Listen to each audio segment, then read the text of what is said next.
para começar esse momento e continuar nossas aulas, eu vou projetar aqui, meus irmãos, o nosso PowerPoint. Então, só um minutinho. Os irmãos já estão enxergando ali.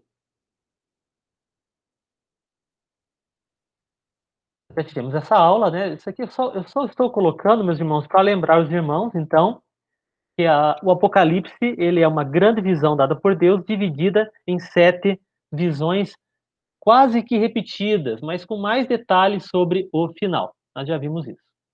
Vimos também a primeira visão dos 7 candeeiros, que nos lembra, meu irmão e minha irmã, que o Apocalipse é destinado à igreja do Senhor. Por isso, 7 candeeiros significa 7 igrejas. Ah, porque a vontade de Deus, só para nós deixarmos bem claro, meus irmãos, é que o Apocalipse, a mensagem dele, chegue para todas as igrejas. E o nosso Deus é um Deus que fala com a sua igreja.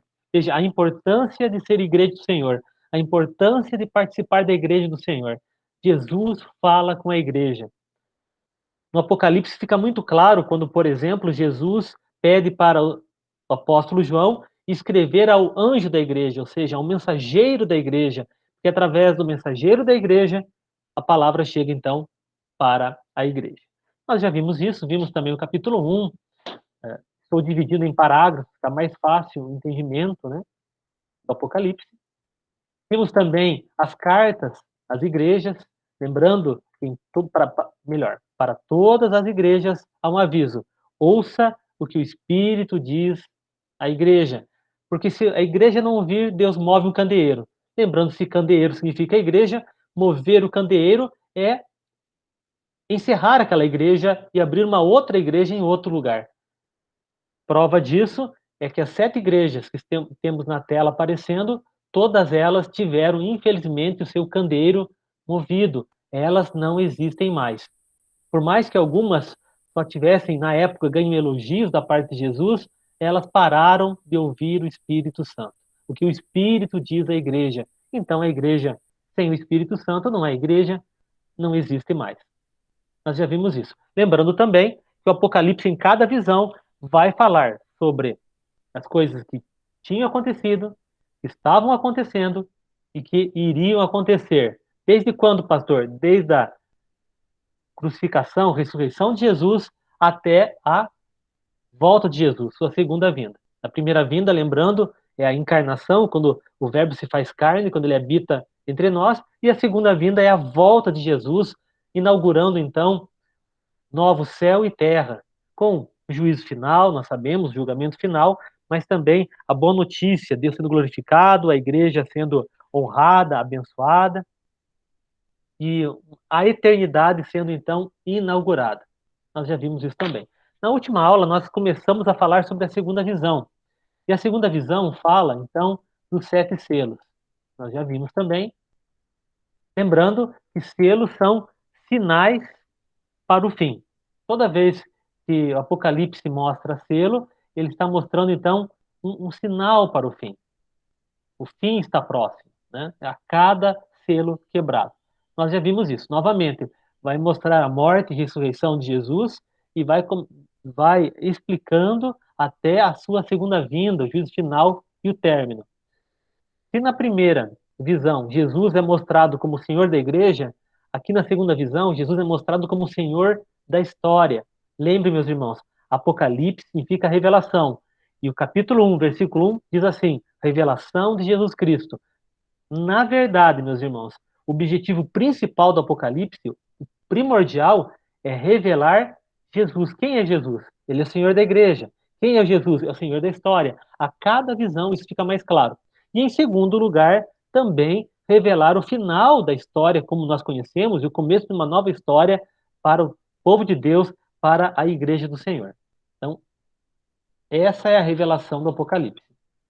Nós vimos então, também na última aula, o trono de Deus, no capítulo 4, nós já comentamos, né, sobre as simbologias, as portas, a, a soberania de Deus retratada através do trono, a glória de Deus retratada através das pedras preciosas, os 24 anciãos, do grego presbíteros, significa pessoas maduras, 24 por quê, pastor? Simbolizando 12 mais 12. Lembre, meus irmãos, o número 12 é o número completo. Seria toda a liderança do Antigo Testamento, toda a liderança do Novo Testamento, louvando, adorando a Deus, entregando, né, as suas coroas diante do trono. Toda essa simbologia mostrando que, diante do Senhor, nós iremos adorá-lo, nós entregaremos tudo que recebemos, porque tudo é dele, das mãos dele recebemos e para as mãos dele devolvemos. Tudo está, então, no Apocalipse. Os quatro seres viventes, quatro significa todos. Todas as vezes que no Apocalipse aparece quatro, então, por exemplo, quatro cantos da terra, seria toda a terra, norte, sul, leste, oeste, os quatro seres viventes, toda a criação. Nós já vimos também a questão da representação contra os evangelhos, leão, Jesus como rei, novilho, Jesus como servo, homem, Jesus como filho do homem, Lucas, e a águia, Jesus como Deus em João. Já vimos isso também. Vimos também a questão de muitos olhos, significa o discernimento, e esse discernimento leva à adoração. Quanto mais nós percebemos a ação de Deus, mais nós temos vontade de adorar a Deus. Por isso, os seres viventes, cheios de olhos, estão sempre adorando ao Senhor. Essa simbologia. No capítulo 5, nós já vimos também, fala do livro nas mãos de Deus. Só para lembrar os irmãos, nós já vimos essa aula, que o livro representa a história da humanidade, a história que Deus escreveu para o seu povo, uma história perfeita, boa, agradável, mas que João chora porque essa história está lacrada, com 7 selos. E ninguém era digno de abrir os selos, ou seja, de permitir que essa história então fosse concretizada, a não ser uma pessoa, nós já vimos na aula passada, que é o Senhor Jesus. E com o sangue ele comprou para Deus pessoas de toda tribo, língua, povo e nação, e também ao nosso Deus, aos olhos do nosso Deus, ele foi considerado digno de abrir o livro e para isso de quebrar os selos. Lembrando os irmãos também, o selo na época do apóstolo João era aquela marca que ficava nas cartas, em correspondências que uma pessoa enviava para outra, e para outra pessoa saber que aquela correspondência não foi lida por ninguém, essa correspondência era selada, ou seja, uma das maneiras de selar era derreter um tipo de uma parafina, de uma vela, e colocar nesse líquido derretido, então, um selo, uma marca, que após esfriado, faria então um sinal que aquela carta estava fechada, estava lacrada e ninguém tinha lido. Quando o destinatário recebia a carta, ele quebrava então aquele selo, aquela parafina, então, com um sinal, com uma marca, e ele sabia que ninguém havia lido a correspondência. Essa era a ideia do selo na época do apóstolo João, para que possamos entender então como estava esse livro. Estava totalmente selado, e esses selos, então, precisavam ser abertos, precisavam ser quebrados. E o único que foi achado digno foi o Senhor Jesus. E selos, meus irmãos, são sinais. A cada selo aberto ou quebrado, mais se aproxima da volta do Senhor Jesus. Esse foi o final, então, da aula passada. Cada selo simboliza uma etapa de preparação para a segunda vinda de Jesus. E Jesus tem, então, o controle sobre tudo. Ele recebeu das mãos daquele que está sentado no trono o controle da história, para que a história, o final feliz de Deus, pudesse ser vivenciado pelo povo de Deus e pela eternidade e eternidade. O primeiro selo, meus irmãos, vocês irmãos querem acompanhar agora no capítulo 6, deixa eu abrir aqui, que diz assim: Vi quando o cordeiro abriu um dos 7 selos, e ouvi os 4 seres deles dizendo, como se fosse voz do trovão, vem. E então, eis um cavaleiro branco. O seu cavaleiro com arco, e foi-lhe dada uma coroa, e ele saiu vencendo e para vencer. A cada selo quebrado, um sinal é dado que a volta de Jesus está mais próxima. O primeiro selo, aqui muitas pessoas interpretam como, pastor, aqui cavaleiro branco, um cavalo branco, um cavaleiro com arco, uma coroa, ele saiu vencendo para vencer é Jesus. Sim, algumas pessoas interpretam como Jesus.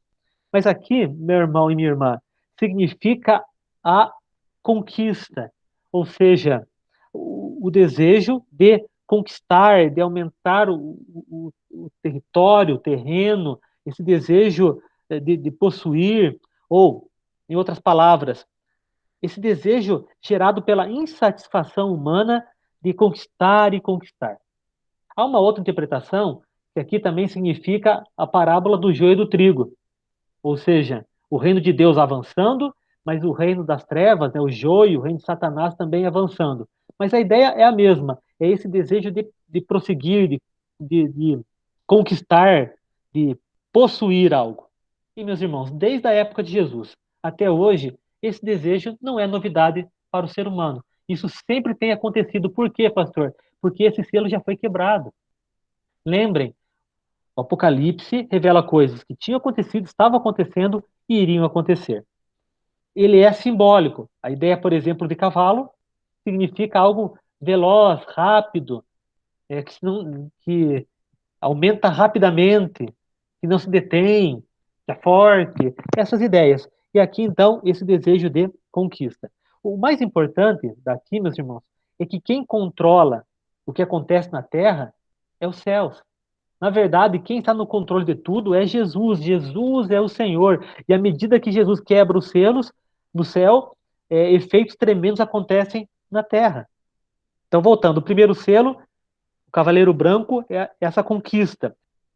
O segundo selo, no versículo 3, é o cavaleiro vermelho, diz também no versículo 4. E saiu outro cavaleiro vermelho, e ao seu cavaleiro foi-lhe dado tirar a paz da terra, para que os homens se matassem uns aos outros, e também lhe foi dada uma grande espada. O segundo selo é a guerra, ou seja, depois que esse selo foi quebrado, os conflitos vão aumentando, guerras e rumores de guerras vão acontecendo, perseguições também fazem parte desse momento. Veja, meus irmãos, novamente, desde a época de Jesus, se os irmãos lembram, quando João escreveu o Apocalipse, no ano 70, antes de João ter escrito Apocalipse, na verdade, já havia acontecido a diáspora dos judeus, a perseguição do Império Romano contra os judeus, expulsando os judeus de Jerusalém. Guerras e rumores de guerras já faziam parte do Império Romano, mas foram aumentando com o tempo, a ponto de acontecer guerras mundiais, como a Primeira Guerra Mundial, a Grande Guerra, a Guerra das Trincheiras, ou a Segunda Guerra Mundial, e outras guerras e rumores de guerras que nós temos visto até hoje. O terceiro selo, no versículo 5 e versículo 6, fala de um cavalo preto, e o seu cavaleiro tinha uma balança na mão. Aqui tem algumas palavras que talvez não façam muito sentido para nós, no versículo 6. Uma medida de trigo por um denário, 3 medidas de cevada por um denário. Não danifiques o azeite e o vinho. Pastor, o que é isso? O terceiro selo significa a fome. Essa cor preta significa a fome que vai aumentando na terra. E, meus irmãos, misericórdia, quantas vezes, né, nós ouvimos notícias e vemos campanhas também na televisão, na mídia, para ajudarmos a aplacar a fome. Pessoas passando, morrendo de fome ainda hoje. E, na verdade, infelizmente, esse número tem aumentado. Seria este selo. Aqui, a questão do trigo e da cevada por um denário é a questão também do preço da comida, o aumento exagerado do preço do alimento. Por exemplo, um denário significa o salário de um dia inteiro. A pessoa precisava trabalhar o dia inteiro para poder comprar apenas 1 litro de trigo ou 3 litros de cevada. A cevada é para os animais poderem trabalharem, né? E a pessoa usar esses animais. E o trigo seria o alimento diário para a pessoa e para a sua família. Então, todo o salário iria apenas para conseguir comprar a comida diária. Claro, o azeite e o vinho não foram mexidos, ou seja, aqui a ideia da alegria, das festas, do luxo. Então, nós vemos também a desigualdade social. Pessoas muito ricas festejando e as pessoas muito pobres, né, trabalhando apenas para comprar a comida diária. A fome vai aumentando. O próximo selo, no versículo 7 e 8, fala de um cavalo amarelo. E o seu cavaleiro era chamado de E olhei, perdão, deixa eu ler aqui melhor, meus irmãos. E olhei, e eis o cavalo amarelo, e o seu cavaleiro, sendo este chamado Morte. E o inferno estava seguindo, e foi-lhes dada autoridade sobre a quarta parte da terra para matar a espada, pela fome, com mortandade, e por meio das feras da terra. O cavaleiro, o quarto cavaleiro seria a morte, aumentando através, nós já vimos, da espada, da violência, da fome, como nós já comentamos, das desigualdades sociais, e também agora aparece da mortandade, ou seja, de pragas, doenças que vão surgindo, e até mesmo por meio de bestas, ou melhor, das feras da terra, de animais. Então, a morte que vai, o número de pessoas que vão morrendo vai aumentando. Tudo isso que são sinais, meus irmãos, para a volta de Jesus. E isso nós temos visto que tem aumentado. O quinto selo, do versículo 9 até o versículo 11, quando ele abriu o quinto selo, vi debaixo do altar as almas daqueles que tinham sido mortos por causa da palavra de Deus e por causa do testemunho que sustentavam. E eles clamavam em grande voz, dizendo: Até quando, ó soberano Senhor, santo e verdadeiro, não julgas, nem vingas o nosso sangue dos que habitam sobre a terra? Então a cada um foi dada uma vestidura branca, e lhes disseram que repousasse ainda por pouco tempo, até que também se completasse o número dos seus conservos, dos seus irmãos que iriam ser mortos, como igualmente eles foram. Aqui a questão da injustiça. Os mártires, pessoas que são mortas, foram mortas e continuam sendo mortas por causa do bom testemunho. Homens e mulheres que, pelo bom caráter, pela ética e pelo testemunho de Jesus Cristo, são condenados à morte. O apóstolo Paulo já falava sobre isso, que nós somos levados à morte o dia todo, como ovelhas no matadouro, por causa do nome de Jesus. E isso acontece, meus irmãos, está acontecendo e vai acontecer. A injustiça vai aumentando. É claro, meus irmãos, que há um limite para essa injustiça, mas até que ela se cumpra, isso vai então acontecendo. Em Lucas capítulo 18, versículos 7 e 8 diz assim: Não fará Deus justiça aos seus escolhidos, que a ele clamam dia e noite, embora pareça demorado em defendê-los? Digo-vos que depressa lhes fará justiça. Contudo, quando o Filho do Homem vier, achará porventura fé na terra? Já está falando aqui também da segunda vinda. Então Deus faz justiça. Nosso Deus é um Deus de justiça, mas nós vivemos num mundo injusto por causa do pecado. E devido a essa injustiça, pessoas também são mortas, sacrificadas. Misericórdia. Esse foi o quinto selo.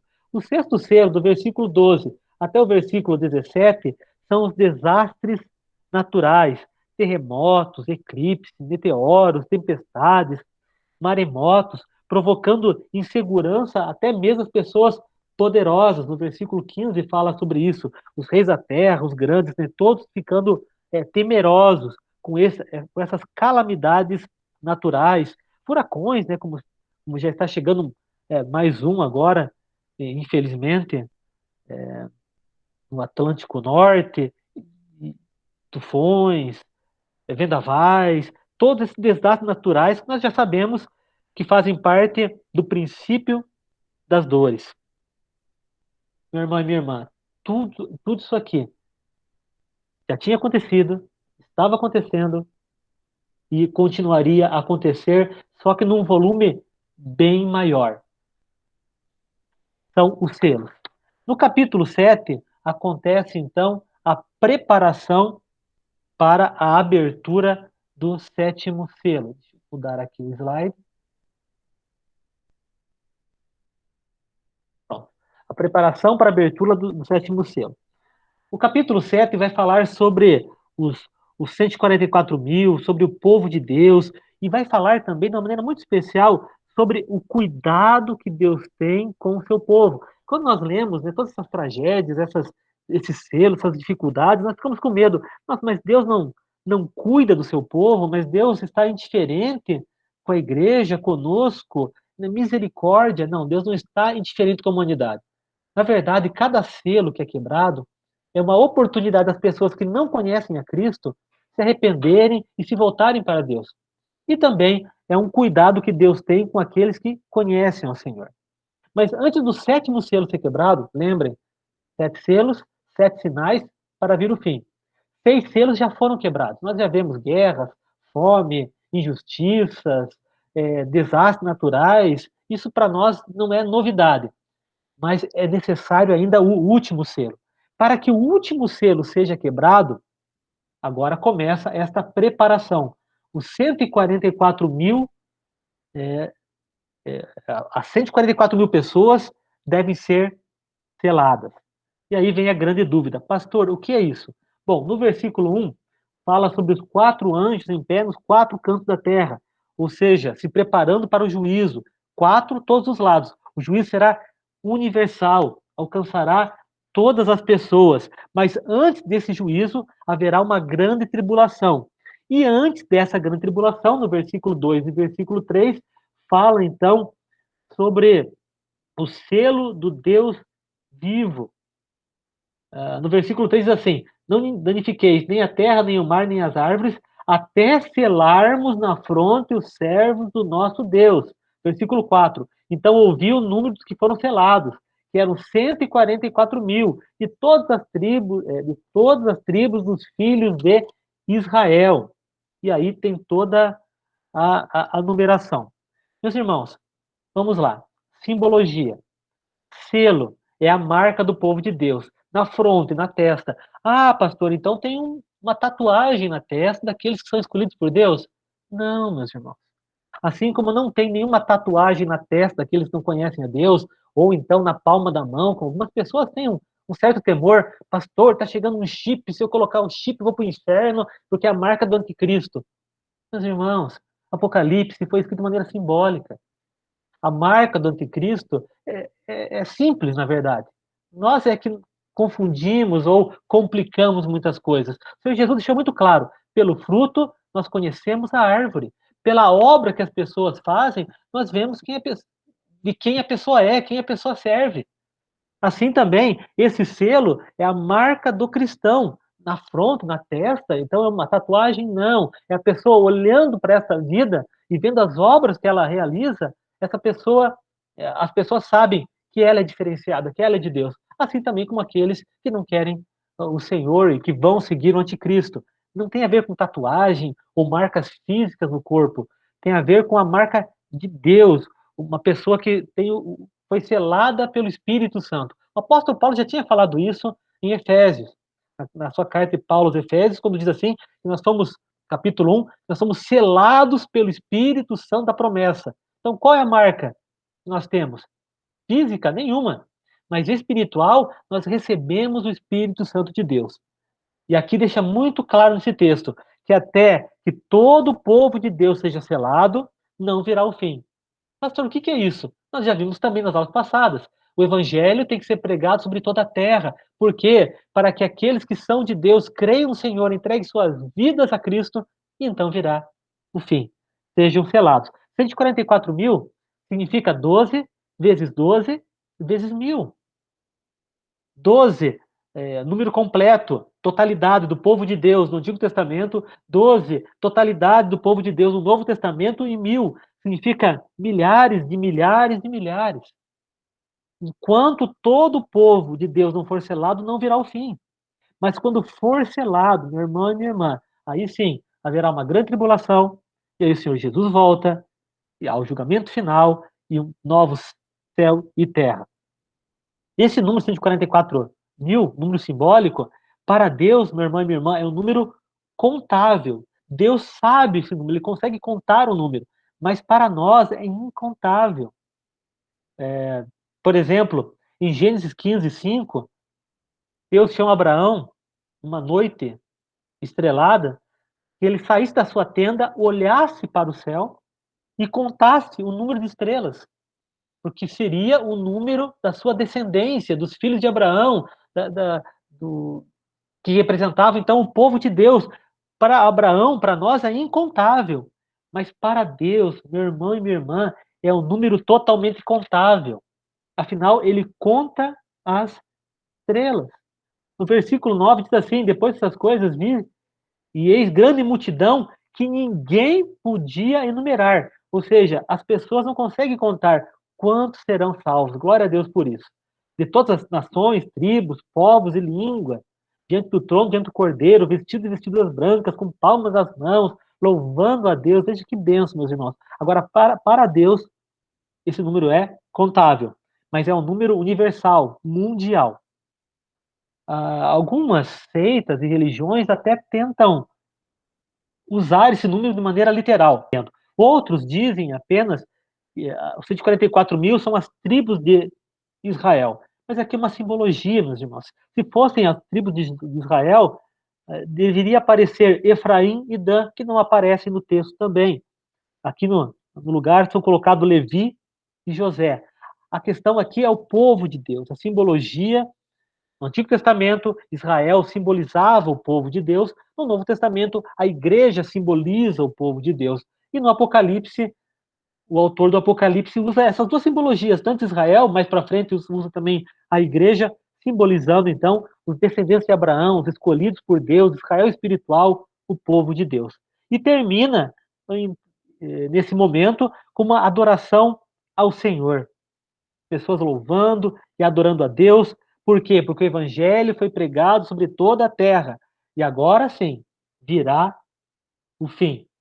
No versículo 16, 17, capítulo 7 diz assim: jamais terão fome, nunca mais terão sede, não cairá sobre eles o sol, nem ardor algum, pois o cordeiro que se encontra no meio do trono os apacentará e os guiará para as fontes da água da vida, e Deus lhes enxugará dos olhos toda a lágrima.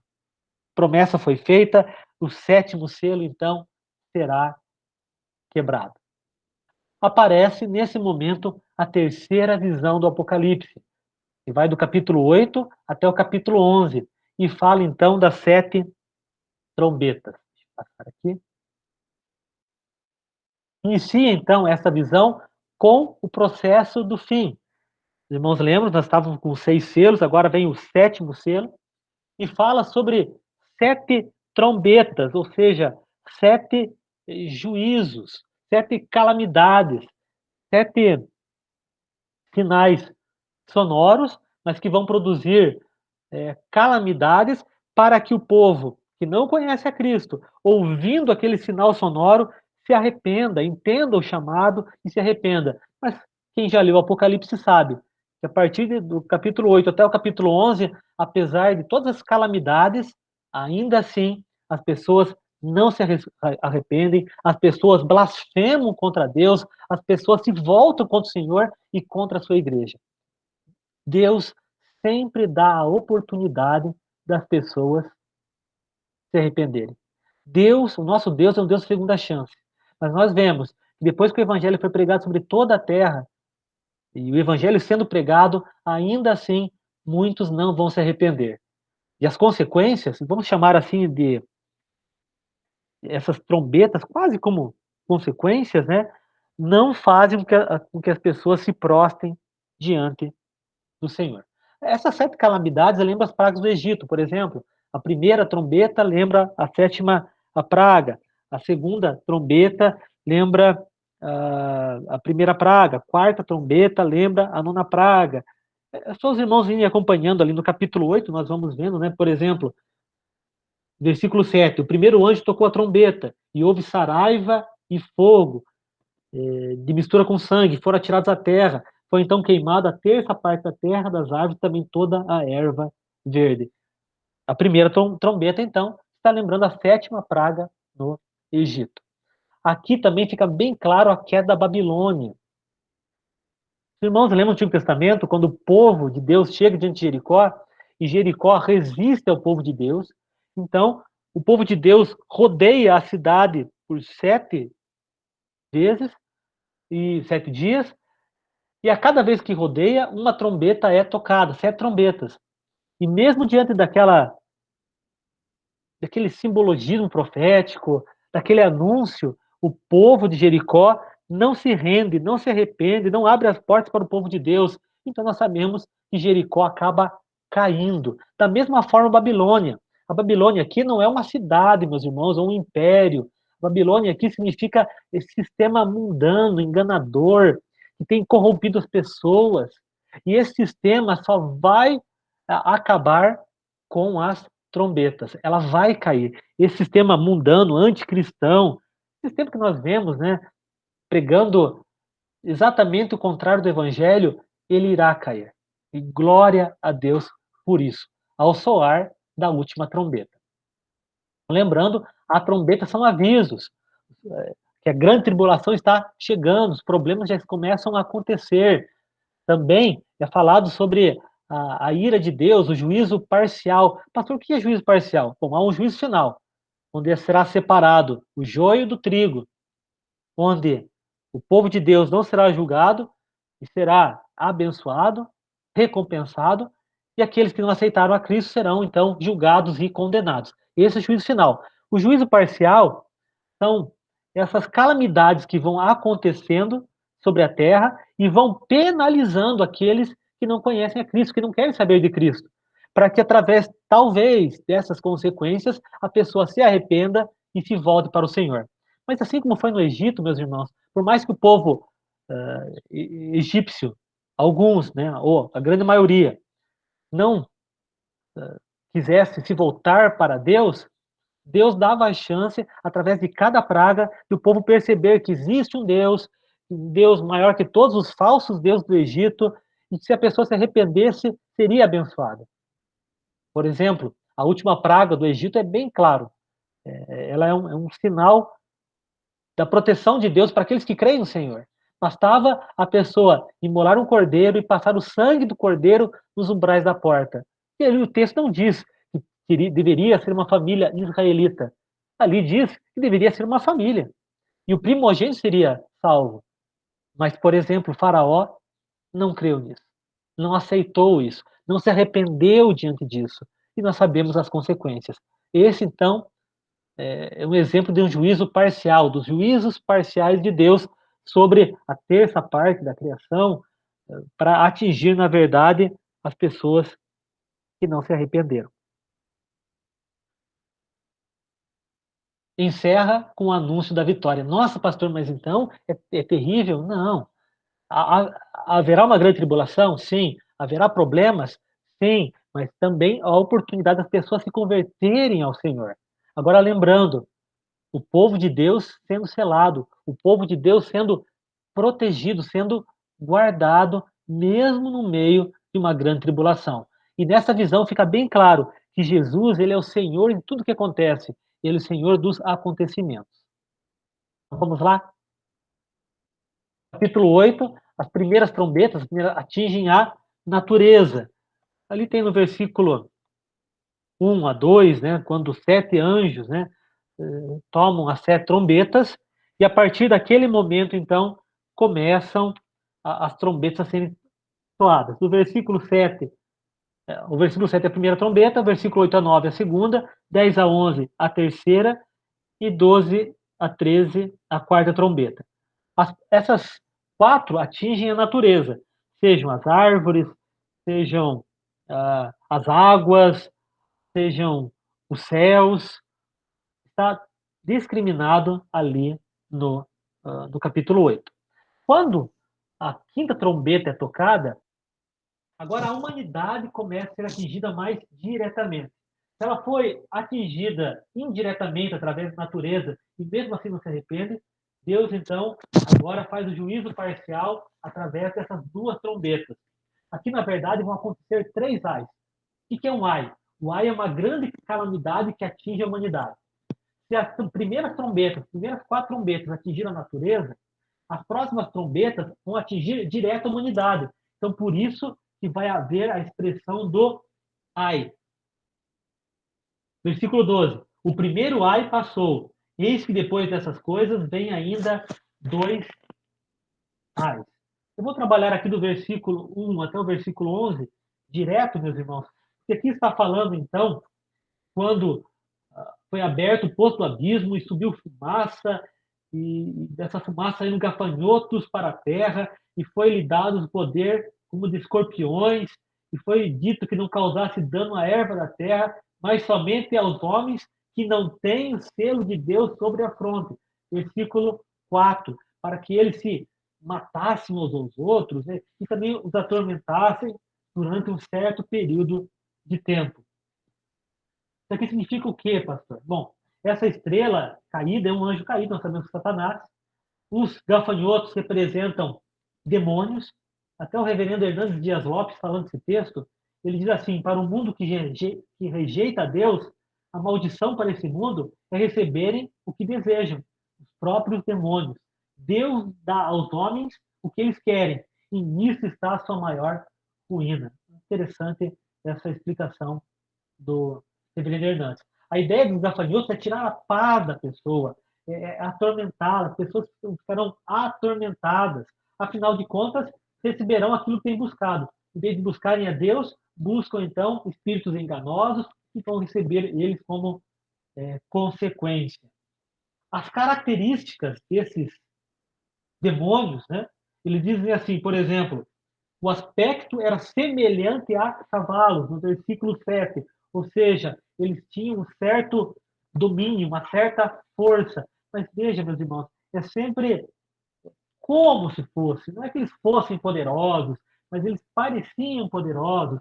Eles tinham também, na sua cabeça, coroas parecendo de ouro. O seu rosto era como o rosto de homem. Ah, tinham também cabelos como cabelos de mulher, os seus dentes como dentes de leão, couraças como couraças de ferro. Sempre essa ideia da aparência, não de conteúdo, para mostrar que eles tinham um certo domínio, que eles tinham uma certa inteligência, o rosto de homem, para armar ciladas, né?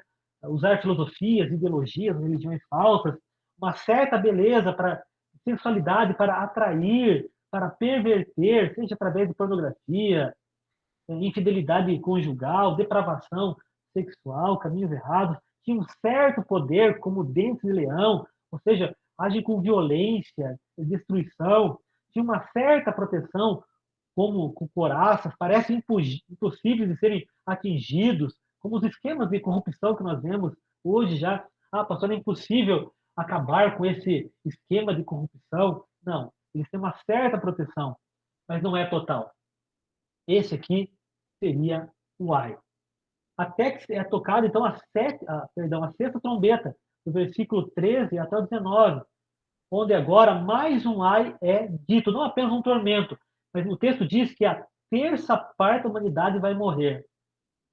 Pastor, como será isso? Bom, o Apocalipse tem essa visão, mas muitas vezes, meus irmãos, nós não entendemos completamente aquilo que vai acontecer no futuro. E eu vou ser bem sincero aqui, eu não sei como isso vai acontecer. Aqui diz apenas que haverá esse grande flagelo, essa grande mortandade, um fogo que queima, uma fumaça que sufoca, um enxofre que polui. A ideia, talvez, de uma grande poluição, uma grandes queimadas, é difícil dizer. Né?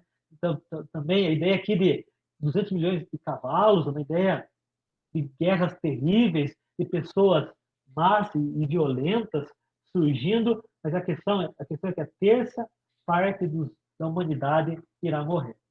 E essa trombeta é a última trombeta para o arrependimento, antes que seja tocada a sétima trombeta, e com a sétima trombeta, então, aconteça o fim. Veja, o objetivo de Deus, está lá em 2 Pedro 3,9, é sempre levar a pessoa ao arrependimento. Mas o que nós vemos aqui no Apocalipse é que as pessoas não se arrependem. Versículo 21. Nem ainda se arrependeram dos seus assassínios, nem das suas feitiçarias, nem da sua prostituição, e nem dos seus furtos. Ainda que, aparentemente, entre aspas, essa palavra, né, castigados, na verdade, recebendo a consequência do pecado, ainda assim não se arrependem. Então surge o capítulo de número 10, que é a preparação para a última trombeta. Por quê? Porque a última trombeta anuncia o fim. E nessa última trombeta surge então um anjo forte. O que é um anjo forte, pastor? A ideia de forte aqui significa musculoso, afinal, anjo é espírito. A ideia de forte aqui é hierarquia de anjos.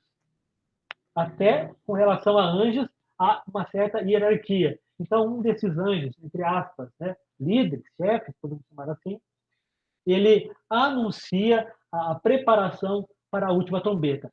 Para isso, meus irmãos, há alguns mistérios aqui, né?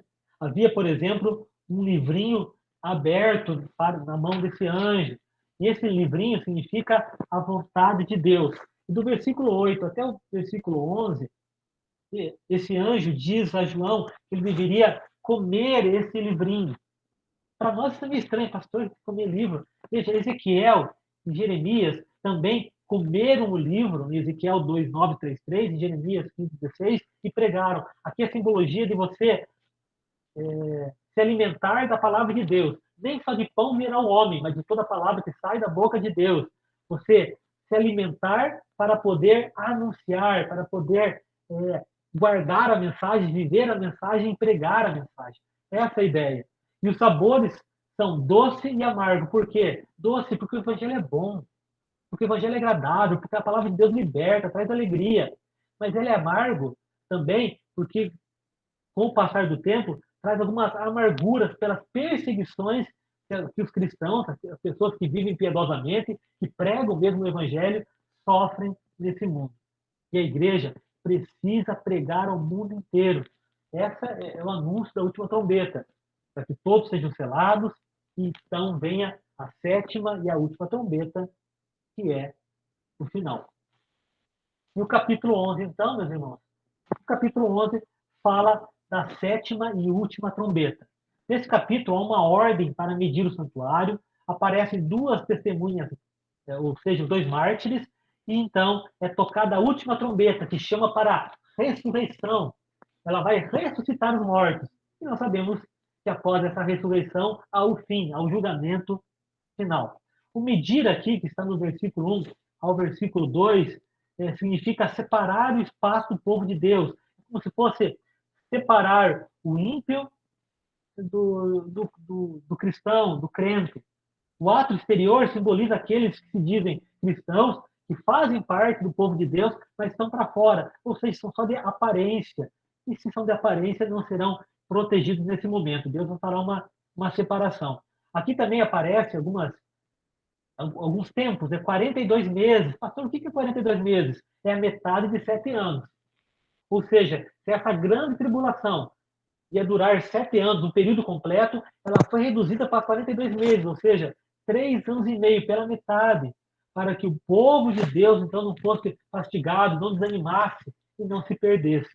Não são, meus irmãos, 42 meses literais, 1.260 dias contados. É uma simbologia para dizer que esse tempo foi abreviado pela metade.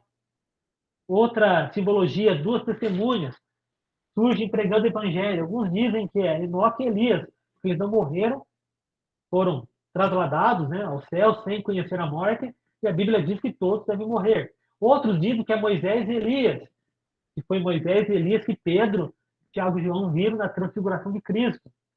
Outros dizem que é a simbologia de Moisés e Elias, porque significa Moisés a lei e Elias os profetas. Mas, na verdade, a ideia aqui é que o evangelho será pregado, né? Será dado um testemunho. E aqui diz, então, que as pessoas serão as testemunhas serão mortas, serão perseguidas, e depois elas ressuscitarão, claro, a última trombeta, a ressurreição de Cristo. Então, essa é o período da grande tribulação. A grande tribulação da igreja é perseguida. Pessoas, infelizmente, sim, serão mortas. Mas aí haverá a sétima trombeta, do versículo 15 ao 18, onde haverá adoração a Deus, onde os mortos ressuscitarão, onde os santos receberão galardões, onde os destruidores da terra serão destruídos e onde a igreja gozará da presença e da intimidade de Deus. Está no versículo 15 até o versículo de número 18. Me chama a atenção esse versículo 18, quando diz, na verdade, as nações se enfureceram, chegou, porém, a tua ira. Veja toda a questão da grande tribulação das nações usadas por Satanás para atacar os santos, a igreja. Mas o tempo terminado para serem julgados os mortos, para estar o galardão aos teus servos profetas, aos santos, aos que temem teu nome, tanto aos pequenos como aos grandes, e para destruires os que destroem a terra. Abriu-se então o santuário de Deus, que se acha no céu, e foi vista a arca da aliança. Olha a simbologia da presença de Deus. os seus santuários, e sobrevieram relâmpagos, vozes, trovões, terremotos, grandes saraivadas. E aqui veio o fim. Em 1 Coríntios 15, 52, fala sobre isso. Fala sobre essa trombeta tocando, e ao abrir e fechar de olhos, a ressurreição e o julgamento final. Depois disso, teremos então a quarta visão.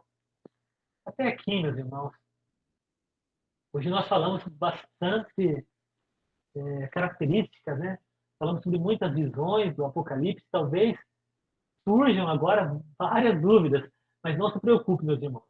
Se algum irmão ou irmã tiver alguma dúvida, pode perguntar logo mais. Eu vou orar primeiro. Depois da oração, você pode perguntar. Ou então fique à vontade para mandar via WhatsApp, via o e-mail também da igreja, o meu, não há nenhum problema. Nós vamos tentar responder essas dúvidas na próxima aula. Nós terminamos no capítulo de número 12. Na próxima aula, nós vamos encerrar, se Deus quiser, do 13 até o capítulo 21. Então, teremos mais uma aula ainda, tá, meus irmãos, do Apocalipse. Depois dela, vem a grande tribulação. E isso, pastor, vem a prova. Mas não se preocupe, vai ser uma prova tranquila, apenas para ver se os irmãos entenderam, compreenderam o livro do Apocalipse. Ok? Então, fiquem bem tranquilos com relação a isso. Vamos orar então, meus irmãos? Daqui a pouco eu falo sobre as dúvidas. Então, vamos orar?